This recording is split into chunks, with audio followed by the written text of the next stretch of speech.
ಕುಂಭಮೇಳದಲ್ಲಿ 60 ಕೋಟಿ ಜನ ಪುಣ್ಯ ಸ್ನಾನ ಮಾಡಿದ್ದಾರಂತೆ. ಇದೊಂದು ರೆಕಾರ್ಡ್. ಜೊತೆಗೆ 3 ಲಕ್ಷ ಕೋಟಿ ಆದಾಯ ಬಂದಿದೆಯಂತೆ. ಮತ್ತೊಂದು ಕಡೆ ಡೆಲ್ಲಿಯಲ್ಲಿ ಆಮ್ ಆದ್ಮಿ ಪಾರ್ಟಿ ಸಂಪೂರ್ಣವಾಗಿ ಖಜಾನೆಯನ್ನು ಖಾಲಿ ಮಾಡಿದೆ ಅನ್ನುವಂಥ ಆರೋಪವನ್ನು ದೆಹಲಿ ಮುಖ್ಯಮಂತ್ರಿ ಮಾಡಿದ್ದಾರೆ. ಜೊತೆಗೆ ಕಳೆದ 25 ವರ್ಷಗಳಲ್ಲಿ ಅಮೆರಿಕ ಚುನಾವಣೆಗೆ ನಮಗೆ ದುಡ್ಡು ಕೊಡ್ತಾ ಬಂತ, ಕಾಂಗ್ರೆಸ್ಗೆ ಬಿಜೆಪಿಗೆ ಎಲ್ರಿಗೂ ದುಡ್ಡು ಕೊಡ್ತಾ ಬಂತ,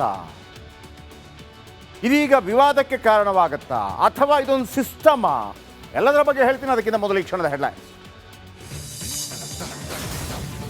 ಹೊಸ ದಾಖಲೆ ಬರೆದ ಮಹಾಕುಂಭಮೇಳ, 60 ಕೋಟಿ ದಾಟಿದ ಭಕ್ತರ ಸಂಖ್ಯೆ, 3 ಲಕ್ಷ ಕೋಟಿ ತಲುಪಿದ ಆದಾಯ. ಗ್ಯಾರಂಟಿ ಹೊಡೆತಕ್ಕೆ ನಲುಗಿದ್ಯಾ ದೆಹಲಿ, ಖಜಾನೆ ಖಾಲಿ ಮಾಡಿದ್ಯಾ ಆಮ್ ಆದ್ಮಿ. ಇತ್ತ ರಾಜ್ಯ ಸರ್ಕಾರದಲ್ಲೂ ಪರಿಶಿಷ್ಟರ ಹಣ ಬಳಕೆ ಆರೋಪ. ಭಾರತ ಚುನಾವಣೆಗೆ ಅಮೆರಿಕ ಹಣ ಬಳಕೆ ಸಂಘರ್ಷ. ಮತ್ತೊಂದು ಕಿಚ್ಚು ಹಚ್ಚಿದ US ಅಧ್ಯಕ್ಷ. 24 ವರ್ಷದಲ್ಲಿ 24,000 ಕೋಟಿ ದೇಣಿಗೆ ಸಂದಾಯ. ರೇಣುಕಾಸ್ವಾಮಿ ಮನೆಗೆ ಕಂದನ ಆಗಮನ, ಮಾವನಿಂದ ಶಶಿಧರಂತ ನಾಮಕರಣ. ಸರ್ಕಾರಿ ನೌಕರಿ ಕೊಡಿಸ್ತಾರ ಸಿಎಂ ಸಿದ್ದಣ್ಣ.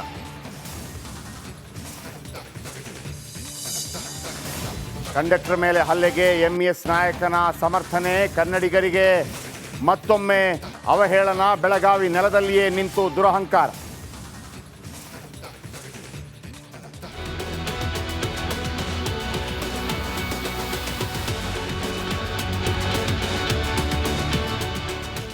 ನಮಸ್ಕಾರ. ಕುಂಭಮೇಳ ಇನ್ನು ಕೆಲವು ದಿನಗಳು ಮಾತ್ರ ಬಾಕಿ ಉಳಿದಿದೆ. ನಂತರ ಮಹಾಶಿವರಾತ್ರಿ.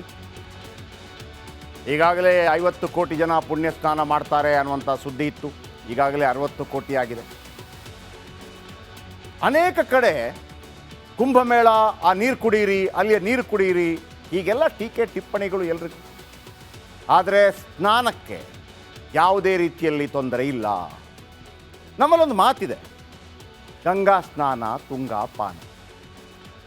ಇನ್ನು ಕುಂಭಮೇಳದಲ್ಲಿ ಇಷ್ಟು ಜನ ಹೋಗಿ ಬಂದರು, ಅವರಿಗೆ ಆರೋಗ್ಯ ಹದಗೆಟ್ಟಿದೆ ಅಥವಾ ಚರ್ಮರೋಗ ಬಂದಿದೆ ಅನ್ನುವಂಥ ಯಾವುದೇ ಕಂಪ್ಲೇಂಟ್ ಇಲ್ಲಿ ತನಕ ಬಂದಿಲ್ಲ. ಹಾಗಂತ ನೀರು ಕಲುಷಿತವಾಗಿರ್ಲಿಕ್ಕಿಲ್ವಾ? ಯಾಕೆ ಕಲುಷಿತ ಆಗಿಲ್ಲ ರೀ? 60 ಕೋಟಿ ಜನ ಸ್ನಾನ ಮಾಡಿದರೆ ಕಲುಷಿತ ಆಗದೆ ಇರುತ್ತಾ? ಆದರೆ ವಿಚಾರ ಇರೋದು ನಂಬಿಕೆ. ಇಲ್ಲಿ ನಾವು ಹೆಮ್ಮೆ ಪಡಬೇಕಾಗಿರೋದು ಅಮೇರಿಕಾದಂಥ ಜನಸಂಖ್ಯೆಯ ಡಬಲ್. ಅಮೇರಿಕಾದ ಎಲ್ಲ ಜನಸಂಖ್ಯೆ ಬಂದು ಸೇರಿದ್ರು ಕೂಡ ಇದಕ್ಕಿಂತ ಕಡಿಮೆ.